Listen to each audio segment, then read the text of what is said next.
इस ड्रामा में दिखाया गया है कि 4 हाई स्कूल स्टूडेंट्स का एक ग्रुप, जिसका नाम F4 है, एक लड़की को तंग करता है। वह निडर होकर उनका सामना करती है और अंत में उस ग्रुप के 2 सदस्य उससे प्यार करने लगते हैं। ड्रामा की शुरुआत में फीमेल लीड शानकाई अपने सपनों की यूनिवर्सिटी जाती है और बहुत खुश दिखती है। अगले सीन में उसका दोस्त चेन कहता है कि वह बहुत खुश है कि वे दोनों मिनगा यूनिवर्सिटी में साथ में सिलेक्ट हुए हैं और अब हाई स्कूल के दोस्त हमेशा बेस्ट फ्रेंड रहेंगे। ली नाम की एक लड़की, जो शानकाई की हाई स्कूल क्लासमेट भी थी, उनके पास आती है। वे तीनों यूनिवर्सिटी में फिर से साथ होकर बहुत खुश होते हैं। ली पूछती है कि वे दोनों ने एक ही यूनिवर्सिटी में एडमिशन क्यों लिया। चेन जवाब देता है कि वह शानकाई से दूर नहीं रहना चाहता था और अब वह फिर से उसकी क्लासमेट है। ली कहती है कि यह अच्छा है कि वह शानकाई को जानती है, नहीं तो यहाँ बहुत अकेला महसूस होता। शानकाई कहती है कि अब से अगले 4 साल तक वे बेस्ट फ्रेंड्स रहेंगे। अगले दिन शानकाई एक लेक्चर में भागने के लिए दौड़ती है, जहां मिस्टर बॉबेट नाम के एक गेस्ट को इनवाइट किया गया है। उन्हें देखकर चेन कहता है कि उसे यकीन नहीं हो रहा कि उनकी यूनिवर्सिटी ने मिस्टर बॉबेट को बुलाया है और वह इस बारे में अपने माता पिता को बताएगा। मिस्टर बॉबेट स्पीच देते हैं और शानकाई उनकी फोटो लेती है। अगले सीन में शानकाई अपनी दोस्त ली को फोटो दिखाती है। अचानक सभी लोग 4 स्टूडेंट्स की फोटो लेने लगते हैं और उसी दौरान शानकाई का फोन गिर जाता है। एक लड़की कहती है कि यह 4 ग्रुप है और वह कहती है कि उन्हें देखने चलते हैं। यह कहकर वह चली जाती है। शानकाई अपना फोन उठाने जाती है, तभी एक लड़का, जिसके हरे जूते होते हैं, उस पर पैर रखकर चला जाता है। शानकाई उसे पकड़ने दौड़ छती है और बाहर आती है तो देखती है कि सभी स्टूडेंट्स F4 की फोटो ले रहे हैं। वह उस लड़के को मारने ही वाली थी, लेकिन पता चलता है कि वह मिस्टर बॉबेट थे। अगले सीन में वह प्रिंसिपल के ऑफिस से बाहर आती है क्योंकि उसे मिस्टर बॉबेट को मारने के लिए डांटा गया था। वह अपना टूटा हुआ फोन देखती है। तभी चेन आता है और कहता है कि वह उसे बचा नहीं सका और पूछता है कि उसने मिस्टर बॉबेट पर हमला क्यों किया। शानकाई बताती है कि वह मिस्टर बॉबेट को नहीं मारना चाहती थी, बल्कि F4 के एक सदस्य को, जिसने उसका फोन तोड़ दिया था। ली पूछती है कि F4 कौन है। तभी एक लड़की आती है और बताती है कि F4 यूनिवर्सिटी का सबसे पॉपुलर ग्रुप है। फिर वह अपना नाम काय बताती है। शानकाई पूछती है कि F4 इतना पॉपुलर क्यों है।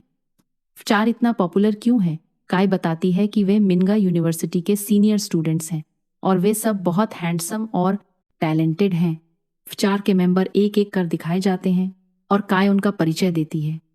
हानजू को म्यूजिक में दिलचस्पी है और बाकी 3 हैं, शिमन, मियो और डिंगसे।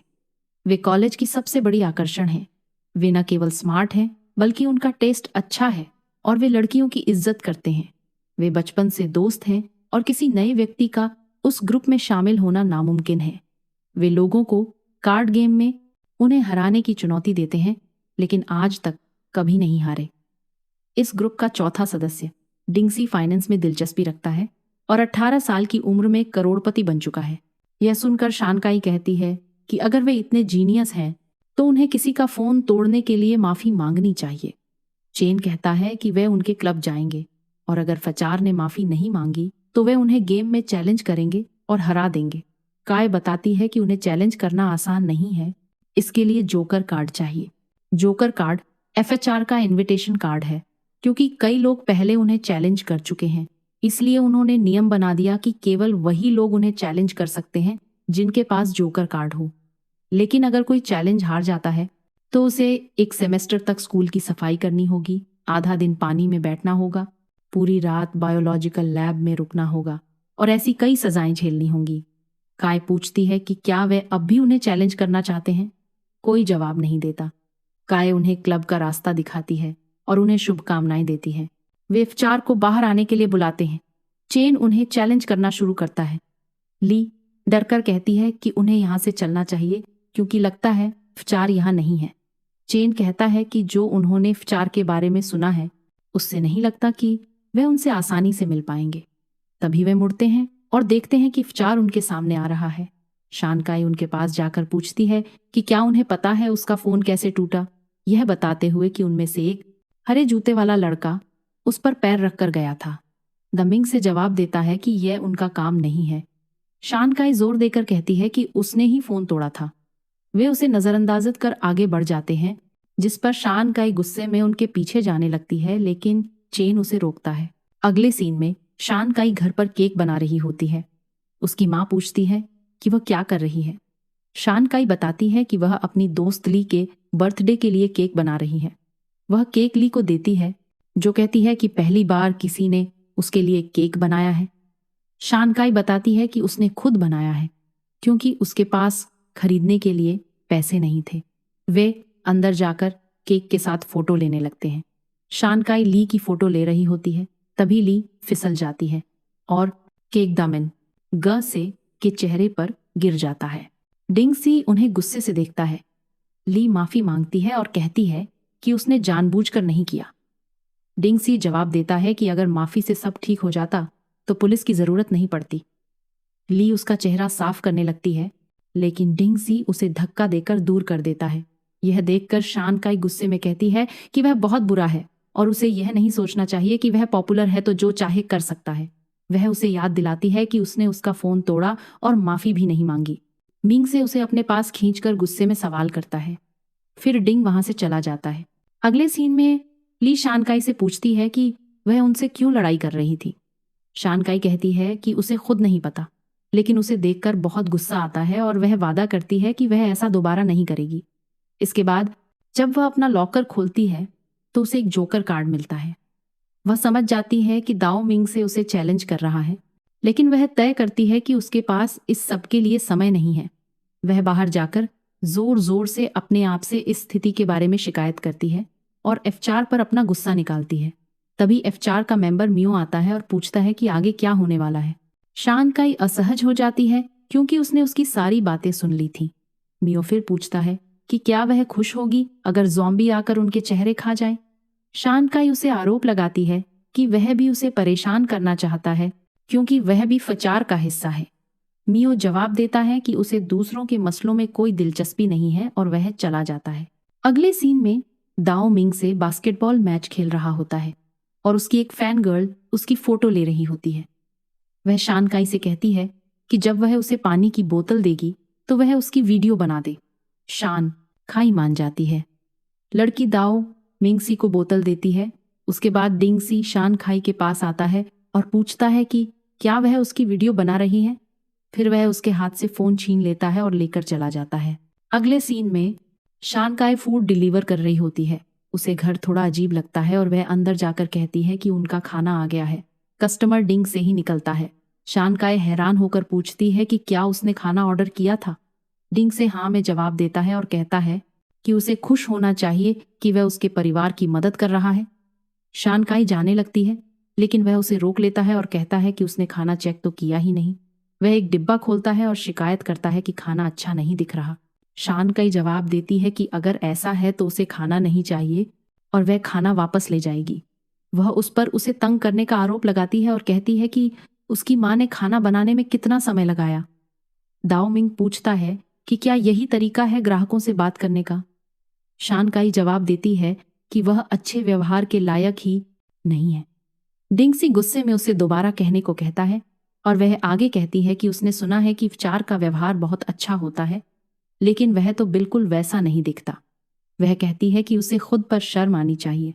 यह सुनकर दाओ मिंग से गुस्से में खाना उसके चेहरे पर फेंक देता है, जिससे शान काई को बहुत बुरा लगता है और वह वहां से चली जाती है। रास्ते में वह एक नल पर रुककर अपने कपड़े साफ करती है। तभी दो लड़के आते हैं और उसके साथ बदतमीजी करने लगते हैं। तभी मियो आता है और उन्हें भगा देता है। अगले सीन में शान काई बहुत रो रही होती है और मियो से पूछती है कि डिंगसी ने उसके साथ ऐसा क्यों किया। मियो उसे आंसू पोंछने को कहता है और उसके सामने एक्सरस आइज करने लगता है। वह उसे सलाह देता है कि जब भी रोने का मन करे वह हैंडस्टैंड कर लेगी तो रो नहीं पाएगी। अगले सीन में शान काई घर पहुंचती है और अपनी जैकेट बैग में छुपा देती है ताकि उसकी माँ को कुछ पता न चले। अगले सीन में वह सपना देखती है कि चार के मेंबर उसे चप्पलें खाने को कह रहे हैं। अचानक वह डरकर उठ जाती है। अगली सुबह वह अपनी माँ पिताजी के साथ नाश्ता कर रही होती है और उसे याद आता रहता है कि डिंगसे ने उसके साथ कैसे बदतमीजी की थी। ये याद आते ही वह जल्दी जल्दी खाना खत्म करती है और गुस्से में कहती है कि वह वापस जाकर उनसे बदला लेगी। इसके बाद वह तैयार होकर गुस्से में कॉलेज के लिए निकलती है। चेन उसे हाय बोलता है लेकिन शान काई उसे नजरअंदाज करके कॉलेज चली जाती है। वहां पहुंचकर गुस्से में वह डिंग से का नाम चिल्लाती है और फिर दौड़कर उसके चेहरे पर लात मारती है, जिससे दाओ मिंग नीचे गिर जाता है। वह उसके द्वारा दिया गया जोकर कार्ड दिखाकर कहती है कि कोई भी शान काई को इतनी आसानी से नहीं तंग कर सकता। फिर वह कार्ड फेंक कर चली जाती है। इसके बाद शान काई कॉलेज की रूफटॉप पर जाती है और एक सेल्फी लेती है, क्योंकि वह दाओ मिंगसे को सबक सिखाकर बहुत खुश होती है। उधर डिंगसे के दोस्त उसके चेहरे पर पट्टियां बांध रहे होते हैं। फिर मेइज़ुओ कहता है कि शान काई कोई सामान्य लड़की नहीं है। उसका दोस्त हांजू कहता है कि डिंगसी को वैसे भी यह सब झेलना चाहिए था, और वह सुझाव देता है कि उन्हें जश्न मनाना चाहिए। वे फैसला करते हैं कि उसकी एक वीडियो बनाएंगे। फिर वे वीडियो बनाते हैं और मजाक करते हैं कि उन्हें कई साल पुरानी एक मम्मी मिली है जिसके सिर पर चोट है, जो शायद किसी लड़की की लात से लगी होगी। फिर तीनों उसके साथ फोटो लेते हैं और हांजू कहता है कि यह कितना शर्मनाक है कि अगर वह डिंगसी की जगह होता तो वह कभी उस कॉलेज में वापस न जाता। डिंग होश में आता है और अपनी पट्टियों को देखता है। वह खुद से बड़बड़ाता है कि शान काई ने उसे लात मारी थी। वह गुस्से में कहता है कि उस पागल लड़की ने उसे जोर से मारा और वह उसे सबक सिखाएगा। तभी मियो उसके पास आता है और बताता है कि जब वह उसके लिए खाना डिलीवर कर रहा था तब दो लड़कों ने शान काई के साथ बदतमीजी की। दाओ मिंग जवाब देता है कि उसे इससे कोई फर्क नहीं पड़ता और वे लड़के बेवकूफ हैं जो उसी लड़की से पंगा ले रहे हैं। उसके दोस्त बिना उसकी पट्टियां हटाए वहां से चले जाते हैं और डिंग भी उनके पीछे जाता है। क्लास खत्म होने के बाद शान काई अपनी क्लासमेट जिनसे कहती है कि उसने कुछ नोट्स बनाए हैं और उसका ईमेल मांगती है ताकि वह उन्हें भेज सके। जिनकी दोस्त टिप्पणी करती है कि जिनको डिंग पसंद है, लेकिन शान काई फिर भी उसके साथ घूम रही है। शान काई साफ कहती है कि उसे उससे कोई दिलचस्पी नहीं है। जिन एच कहती है कि शान काई फ्रेशर्स में चर्चा का विषय है क्योंकि उसने पहले मिस्टर बॉबिट को मारा और अब फचार के दाओ मिंग को। शान काई जवाब देती है कि वह उसके बारे में गलत सोचते हैं, लेकिन दाओ मिंग ने उसकी जिंदगी खराब करने की कोशिश की और उसे जोकर काट दिया। वह पूछती है कि क्या वह इसे बस ऐसे नहीं छोड़ सकती। जिन उसे सलाह देती है कि वह सीनियर्स का सम्मान करे क्योंकि वह नई है। यह कहकर जिन वहां से चली जाती है। इसके बाद शान काई फिर रूफटॉप पर मियो को ढूंढने जाती है, लेकिन वह वहां नहीं होता। मियो संगीत बजा रहा होता है और शान काई उसके पास जाकर कहती है कि उसे माफ कर दे और वह उसका रुमाल वापस करने आई है। मियो कहता है कि उसे यह रख लेना चाहिए क्योंकि वह कभी अपनी दी हुई चीज वापस नहीं लेता। वह जाने लगता है, लेकिन शान काई उसे रोकती है और कहती है कि कल जो हुआ अगर वह नहीं होता तो मामला बिगड़ सकता था। मियो स्पष्ट करता है कि उसने गलत समझा और उसने मदद केवल इसलिए की क्योंकि वह सहन नहीं कर पाया। शान काई पूछती है कि क्या वह रूफटॉप पर फिर मिल सकती है, लेकिन मियो मना कर देता है और चला जाता है। जब शान काई कॉलेज से बाहर निकलती है, दो आदमी उसके पास आते हैं और बताते हैं कि दाओ मिंग उससे मिलना चाहता है। वे कहते हैं कि वह उसका फोन भरपाई करना चाहता है और उससे माफी मांगना चाहता है। यह सुनकर शान काई कार में बैठ जाती है। अगले सीन में दिखाया जाता है कि शान काई को दाओ मिंग के घर ले जाया जाता है ताकि वह तैयार हो सके। एक आदमी अंदर आता है और पूछता है कि क्या शान काई तैयार है। जब शान काई बाहर आती है, वह उस पर परफ्यूम छिड़कता है और उसे एक कमरे में ले जाता है, यह कहते हुए कि दाओ मिंग जल्द ही वहां होगा। शान काई पूछती है कि वह आखिर चाहता क्या है। आदमी कहता है कि दाओ मिंग एक अच्छा लड़का है और उसे कोई नुकसान नहीं पहुंचाएगा। शान काई घबराहट में इंतजार करती है और चार की बचपन की तस्वीरें देखती है। वह धीरे से कहती है कि दाओ मिंग बचपन में बहुत प्यारा लगता था। जब वह दाओ मिंग को अंदर आता देखती है, वह गुस्से में कहती है कि उसे उसका फोन चाहिए और उसे घर जाना है। डिंग उससे पूछता है कि क्या उसे मियो पसंद है। शान काई नाराज होकर पूछती है कि उसने उसे यहाँ क्यों बुलाया और वह इस तरह क्यों तैयार होकर आए। डिंग कहता है कि अगर वह उसकी बात मानेगी तो उसकी जिंदगी बदल जाएगी और वह उसे अपनी गर्लफ्रेंड बनाएगा। वह कहता है कि वह हमेशा उसके साथ रहेगा, उसे स्कूल में स्नैक्स खिलाएगा, उसका होमवर्क करने में मदद करेगा, गेम खेलते समय उसे जीतने देगा और उसे ट्रिप्स पर भी ले जाएगा। शान काई कहती है कि वह मजाक कर रहा होगा। वह कहती है कि उसे उसके कपड़े चाहिए ताकि वह बदल सके और कहती है कि उसे नहीं पता वह पागल है या क्या, लेकिन उसे उसके स्पेशल ट्रीटमेंट की जरूरत नहीं है। गुस्से में डिंग चिल्लाता है कि उसे समझना चाहिए कि इस दुनिया में ऐसी कोई चीज नहीं है जो वह नहीं पा सकता, लेकिन वह कभी उसे नहीं पाएगा और वह कभी भी उसके जैसे लड़के को डेट नहीं करेगी। यह कहकर वह अपनी हील्स उस पर फेंकती है और गुस्से में बाहर चली जाती है। शान काई बिस्तर पर लेटी सोच रही होती है कि वह पागल उसे अपने घर ले गया, लेकिन वह कभी उसकी गर्लफ्रेंड नहीं बनेगी। वह सोचती है कि वह वास्तव में क्या चाहती है। वह मियो के बारे में सोचती है और कहती है कि शायद अब उसे पता है कि वह क्या चाहती है। शानकाई अपनी दोस्त ली के साथ कॉलेज पहुंचती है, तभी 4 के सदस्य दिखाई देते हैं। शानकाई और दाओ मिंग एक दूसरे को देखते हैं और फिर आगे बढ़ जाते हैं। ली कहती है कि उसे लगता है दाओ मिंग उसे देख रहा था। दूसरी तरफ दाओ मिंग अपने दोस्तों से कहता है कि शानकाई उस पर फिदा हो रही है और वह हमेशा से जानता था कि कोई लड़की उसका विरोध नहीं कर सकती। वह एक प्रैंक का आइडिया देता है कि वे लड़कियों के बाथरूम में छिपकर भूत बनने का नाटक करें। वह कहता है कि शर्त है कि शानकाई डर जाएगी। यमिन उसे रोकता है और पूछता है कि क्या वह पागल हो गया है। मियो भी कहता है कि वह ऐसा नहीं करेगा। यमिन कहता है कि किसी लड़की को डराना अच्छी बात नहीं है। चिढ़कर दाओ मिंग कहता है कि उसने डराने की नहीं, सिर्फ एक मजाक की बात की थी, लेकिन उसके दोस्त मना कर देते हैं। गुस्से में दाओ मिंग वहां से चला जाता है। वह अपने प्लान के बारे में फिर सोचता है। वह सुझाव देता है कि वह उसके बैग में नकली कॉकरोच डाल दे ताकि जब वह बैग खोलेगी तो डर जाएगी। उसके दोस्त फिर मना कर देते हैं।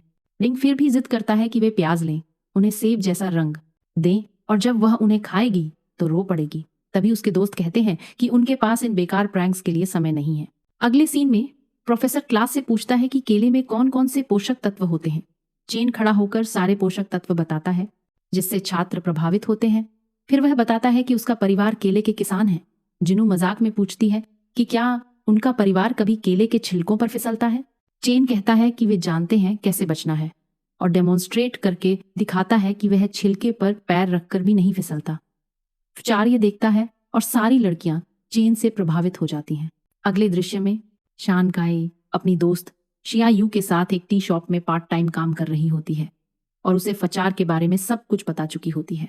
शिया यू कहती है कि शायद द मिंग उसमें दिलचस्पी ले रहा है। शानकाई मना कर देती है और कहती है कि वह सिर्फ उसे परेशान करने की कोशिश कर रहा है, लेकिन वह उसे सफल नहीं होने देगी। शिया यू सहमत होती है और कहती है कि अगर वह उसे तंग करता है तो इसका मतलब वह बुरा इंसान है और फचार भी बुरे लगते हैं। शानकाई कहती है कि उनमें से एक अलग है, लेकिन वह समझा नहीं सकती और मुस्कुरा देती है।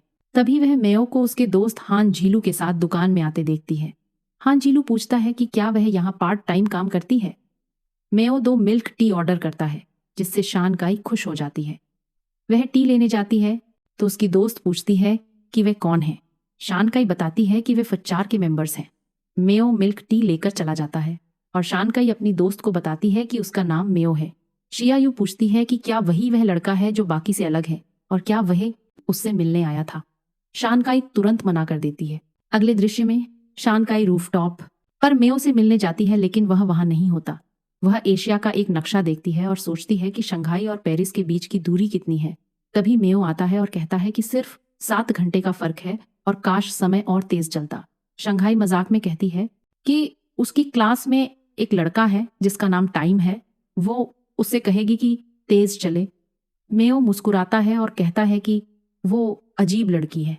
अगले दृश्य में जीनू शानकाई को मेयो के साथ देखती है और कहती है कि वह तो बड़ी जल्दी मेयो से जुड़ गई। शानकाई समझाती है कि वह सिर्फ उससे रूफटॉप पर बात कर रही थी। जीनू की दोस्त कहती है कि उसकी मुस्कुराहट दिखा रही है कि वह उसे पसंद करती है। जीनू फिर शानकाई से कहती है कि वह उसकी क्लासमेट होने के नाते उसे एक बात बताना चाहती है। मेयो बहुत समय से एक लड़की को पसंद करता है। वह लड़की तेनांग जिंग फ्रांस से वापस आ रही है। यह सुनकर शानकाई उदास हो जाती है। अगले दृश्य में मेयो एक लड़की की फोटो देख रहा होता है जब शानकाई वहां आती है। मेयो कहता है कि आज वह बहुत क्यूट लग रही है, फिर अचानक उसे किस करके चला जाता है। कॉलेज में द मिंग शानकाई को देखकर मुस्कुराता है, लेकिन वह उसे नजरअंदाज कर देती है। वह उसे रोकता है और कहता है कि वह नया हेयर स्टाइल ट्राई करना चाहता था, लेकिन उसके कारण नहीं कर पाया, और यह भी जोड़ता है कि वह हमेशा हैंडसम रहता है। शानकाई जवाब देती है कि हैंडसम होना जेंटलमैन के लिए होता है, जो वह नहीं है। गुस्से में वह पूछता है कि क्या वह उसका मजाक उड़ा रही है और उससे फिर से कहने को कहता है। शानकाई कहती है कि हाँ, वह उसी का मजाक उड़ा रही है। तभी द मिंग का दोस्त आकर बताता है कि तांगशिंग वापस आ गई है। यह सुनकर वह तुरंत चला जाता है। अगले दृश्य में तांगशिंग फचार के हर सदस्य को गले लगाती है और मेयो से कहती है कि वह वापस आ गई है और उसे गले लगाती है। शानकाई को बुरा लगता है और वह सोचती है कि शायद तांगशिंग वही लड़की है जिसे मेयो पसंद करता था। फिर दृश्य बदल जाता है और फचार तांगशिंग के साथ डिनर कर रहे होते हैं। वह द मिंग से पूछती है कि उसकी बहन कहाँ है और वह बताता है कि उसकी शादी हो गई है और वह विदेश चली गई है। तांगशिंग कहती है कि उसे जरूर अकेलापन महसूस होता होगा क्योंकि वे दोनों बहुत करीबी थे। शिमान कहता है कि अब शान काई ने दमिंग का पूरा ध्यान खींच लिया है। दमिंग गुस्से में कहता है कि शान काई की तुलना उसकी बहन से न करे। फिर वह मेयो से पूछता है कि वह इतना चुप क्यों है और कहता है कि उसे खुश होना चाहिए कि तांगशिंग वापस आ गई है और उसे इंट्रोवर्ट कहता है। तांगशिंग मेयो का बचाव करती है और कहती है कि उसे परेशान मत करो क्योंकि वह इंट्रोवर्ट है। मेयो गुस्से में कहता है कि वह इंट्रोवर्ट नहीं है और पूछता है कि उसने वह भद्दी तस्वीरें क्यों ली। तांगशिंग कहती है कि उसे वह तस्वीरें पसंद थीं। मेयो कहता है कि उसे पसंद नहीं आई क्योंकि वह उस तरह की लड़की नहीं है। तांगशिंग कहती है कि उसे पता है कि मेयो उसकी परवाह करता है, इसलिए वह उसे सबसे ज्यादा पसंद करती है और फिर उसे किस कर देती है। अगले दिन शानकाई कॉलेज में मेयो को तांगशिंग के साथ देखती है और सोचती है कि मेयो कभी उसका नहीं हो सकता, इसलिए वह अब से अपनी पढ़ाई और करियर पर ही ध्यान देगी।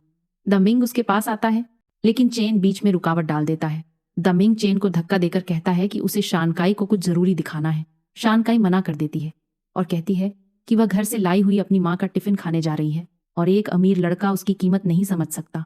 बाद में शानकाई चेन के साथ एक गेम खेल रही होती है जिससे दमिंग को जलन होती है। वह देखता है कि शानकाई हमेशा चेन के साथ रहती है। वह गुस्से में केला का छिलका फेंक देता है और चेन फिसल जाता है। अगले दृश्य में चेन को अपने लॉकर में एक जोकर कार्ड मिलता है। शानकाई कार्ड ले लेती है और कहती है कि अब वह उसके सबसे अच्छे दोस्त को परेशान कर रहे हैं। वह गुस्से में चली जाती है। वह दमिंग को जाकर पूछती है कि उसे उससे क्या परेशानी है और वह उसके दोस्त को क्यों परेशान कर रहा है। दमिंग कहता है कि उसे उस फार्मर बॉय के कारण गुस्सा आया है। शानकाई कहती है कि चेन उसका बेस्ट फ्रेंड है। दमिंग कहता है कि उसका टेस्ट बहुत खराब है और पूछता है कि उस किसान लड़के में क्या खास है। शानकाई कहती है कि चेन उससे 1000 गुना बेहतर है और वह उसके साथ खुश है। दमिंग कहता है कि वह उसे 10,000 गुना ज्यादा खुश करेगा। तभी चेन आता है और दमिंग को दूध ऑफर करता है, लेकिन गुस्से में दमिंग उसके चेहरे पर थूक देता है। अगले दृश्य में चेन को फचार की तरफ से मैसेज आता है कि उन्हें सोमवार शाम 6 बजे पोकर खेलना है। चेन जवाब देने वाला होता है कि शानकाई उसका फोन छीन लेती है और कहती है कि बेहतर होगा कि वे उसके दोस्त से दूर रहें। बाद में शानकाई लंच करने जाती है और वहां फचार बैठे होते हैं। दमिंग उसे लंबे समय तक घूरता है लेकिन शानकाई उसे नजरअंदाजा करती है। जैसे ही दमिंग उसकी ओर आता है, शानकाई घबराकर अपनी खाने की प्लेट लेकर भागते हुए किसी लड़के से टकरा जाती है। फिर डिंग उसके पास आता है और पूछता है कि क्या वह चेन के साथ बहुत खुश महसूस कर रही थी और क्या वह अब भी खुश है। शानकाई गुस्से में जवाब देती है कि डिंग उन्हें क्यों परेशान कर रहा है और क्या उसे ये सब करना पसंद आता है। वह उसके गाल खींचकर कहता है कि हाँ, उसे मजा आता है। वह उसे मारने के लिए कहता है। तभी मेयू गुस्से में वहां आता है और कहता है कि अब बहुत हो गया। ये कहते हुए वह शानकाई को उठाकर ले जाने लगता है। तभी दामिंग भी शानकाई का हाथ पकड़ लेता है और कहता है कि उसे ऐसा नहीं कहना चाहिए कि उसे ये लड़की पसंद है। वह कहता है कि अगर वह उसे दोस्त मानता है तो उसका हाथ छोड़ दे, लेकिन वह नहीं छोड़ता।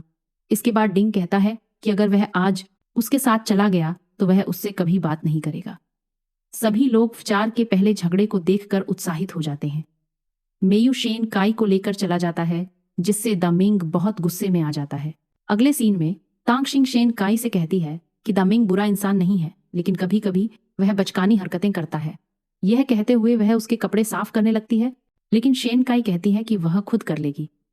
तब तांगजिंग कहती है कि वह कई सालों से मेयू को जानती है, लेकिन उसे पहली बार इतना गुस्से में देखा है। शानकाई उसके लिए बहुत महत्वपूर्ण है। इस पर शानकाई कहती है कि यह असंभव है। वह कहती है कि मेयू को तांगजिंग पसंद है और पूछती है कि क्या उसे मेयू पसंद है। तांगजिंग इसका जवाब नहीं देती। फिर वह शानकाई को पहनने के लिए दूसरे कपड़े देती है और कहती है कि लड़कियों को हमेशा साफ सुथरा और स्टाइलिश रहना चाहिए। यह सुनकर शानकाई वह कपड़े रख लेती है। साथ ही वह उसे नए जूते भी देती है, जिससे शानकाई बहुत प्रभावित हो जाती है। अगले दिन चेन शानकाई के पास आता है और पूछता है कि क्या वह नए जूते पहन रही है। शानकाई बताती है कि ये तांगजिंग ने दिए हैं। चेन कहता है कि उसे माफ करे, जब दमिंग उसे परेशान कर रहा था तो उसे मारना चाहिए था। शानकाई कहती है कि वह उनसे नहीं जीत सकता और उसकी वजह से उसे मुसीबत में पड़ने की जरूरत नहीं है। फिर चेन बताने लगता है कि उसके परिवार की एक विला है। वह पूछता है कि क्या छुट्टियों में वह वहां छुट्टियां मनाने जाना चाहेगी। वह कहता है कि वे वहां बहुत मजे करेंगे। फिर वह विला के बारे में बताता रहता है, लेकिन शानकाई बेहोश हो जाती है। अगले सीन में शेनकाई की माँ उसके पिता से कहती है कि अगर वह जल्दी ठीक नहीं हुई तो उन्हें उसके लिए ट्यूशन लगवानी पड़ेगी क्योंकि उसकी क्लास छूट जाएगी। पिता कहते हैं कि ट्यूशन बहुत महंगी होगी। फिर वे दवा देने उसके पास जाते हैं और शेनकाई पूछती है कि क्या उसे इतनी सारी दवाइयाँ खानी होंगी। तभी घर का दरवाज़ा खटखटाता है। माँ कहती है कि शेनकाई का सहपाठी उससे मिलने आया है। शेनकाई कहती है कि वह ज़रूर चेन होगा। माँ कहती है कि वह बहुत हैंडसम लड़का है। शेनकाई जल्दी से बाहर आती है। बाहर आकर वह देखती है कि वह चेन नहीं बल्कि डिंग है। वह गुस्से में पूछती है कि उसे उसकी घर आने की हिम्मत कैसे हुई और अपने माता पिता से कहती है कि उसे तुरंत बाहर निकाल दें क्योंकि उसी की वजह से वह बीमार हुई है। उसके माता पिता डिंग का नाम सुनकर चौंक जाते हैं और बताते हैं कि वह एक मशहूर बिजनेस वूमन का बेटा है। डिंग कहता है कि उनके बीच शायद कुछ गलतफहमी हो गई है और वह माफी मांगने आया है। शेनकाई की माँ डिंग को समझाती है कि शेनकाई बिना सोचे समझे बोल देती है और उससे कहती है कि वह उसकी बात का बुरा न माने। फिर वह उसे अंदर आने को कहती है। अंदर आते ही वह कहता है कि उसे पता था कि उनका घर छोटा होगा, लेकिन इतना छोटा होगा उसने नहीं सोचा था। शेनकाई के पापा कहते हैं कि ऐसा इसलिए लगता है क्योंकि वह बहुत लंबा है, लेकिन उनके लिए यह घर बिल्कुल सही है। फिर शेनकाई कहती है कि अब अगर वह बोल चुका है तो बाहर निकल जाए। वह दरवाजे की ओर इशारा करती है। उसकी माँ उसकी आंखें ढकते हुए कहती है कि शेनकाई को बुखार है, इसलिए वह थोड़ी रूखी हो रही है। वह कहती है कि उसे गुस्सा न करे। फिर वह उसे रात के खाने के लिए रोक लेते हैं। यह सुनकर शेनकाई कहती है कि अगर डिंग ने फिर उस पर खाना फेंका तो उसकी माँ उसे सख्त सजा देगी। यह सुनकर माँ पूछती है कि वह ऐसा क्यों करेगा।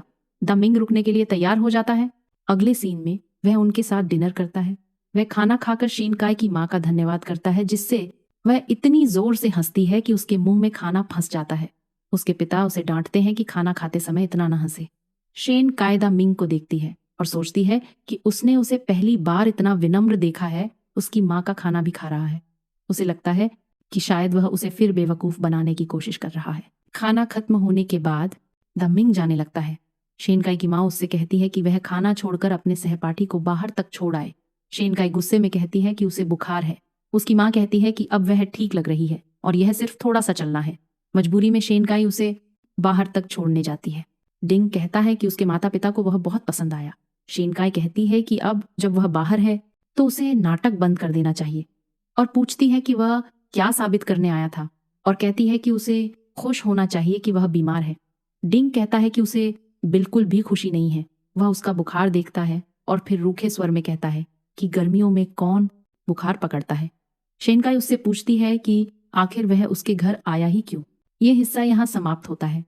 अगर आप अगला भाग देखना चाहते हैं तो कृपया हमें कमेंट में बताएं। हमारे चैनल को सब्सक्राइब करना ना भूलें ताकि आप हमारी सभी नई अपलोड से अपडेट रहें।